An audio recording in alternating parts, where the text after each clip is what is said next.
प्रयागराज येथे सुरू असलेल्या महाकुंभ 2025 मध्ये एक नाव सर्वत्र गाजत आहे, हर्षा रिछारिया।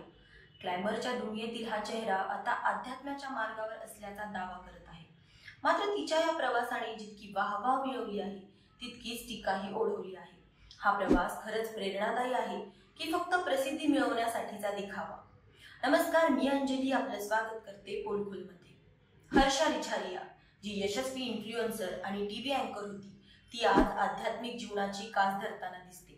तिच्या मते ग्लॅमरच्या झगमगाटाने मिळणारी प्रसिद्धी नेहमीच अपुरी वाटली, त्यामुळे शांततेचा शोध घेत ती अध्यात्माकडे वळली। परंतु तिच्या व्हायरल फोटोजवरून असं जाणवतं की ग्लॅमरची छाया अजूनही तिच्या सोबत आहे।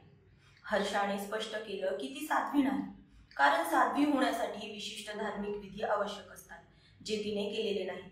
मात्र तिची वेशभूषा आणि जीवनशैली तिला एक साध्वी असल्याचा आभास निर्माण करतात। ती अध्यात्मासाठी समर्पित असल्याचा दावा करत असली तरी तिच्या जीवनशैलीत ग्लॅमरची झलक दिसल्याशिवाय राहत नाही। हर्षाच्या या बदलावर अनेकांनी टीका केली आहे। ती सनातन धर्मासाठी समर्पित असल्याचे सांगते, पण सोशल मीडियावरील तिच्या लोकप्रियतेमुळे तिचा खरा हेतू प्रश्नांच्या चक्रव्यूहात अडकतो। अध्यात्म म्हणजे शांतता, मग तिचा हा प्रवास इतक्या गोंगाटाचा का बनतो? जर हर्षा खरोखरच अध्यात्मासाठी समर्पित आहे, तर प्रसिद्धीची ही लालसा का संपत नाही? तिचा उद्देश लोकांना प्रेरित करण्याचा आहे की ग्लॅमर आणि अध्यात्म यांचं विचित्र मिश्रण तयार करून स्वतःला चर्चेत ठेवण्याचा? हर्षा रिछारियाचा प्रवास खूप काही शिकवतो। ग्लॅमर आणि अध्यात्म यामध्ये किती अंतर आहे आणि आध्यात्मिक प्रवास किती प्रामाणिक असतो हे तपासणं किती महत्त्वाचं आहे। महाकुंभ 2025 मध्ये तिच्या उपस्थितीमुळे चर्चेला नवा रंग मिळालाय।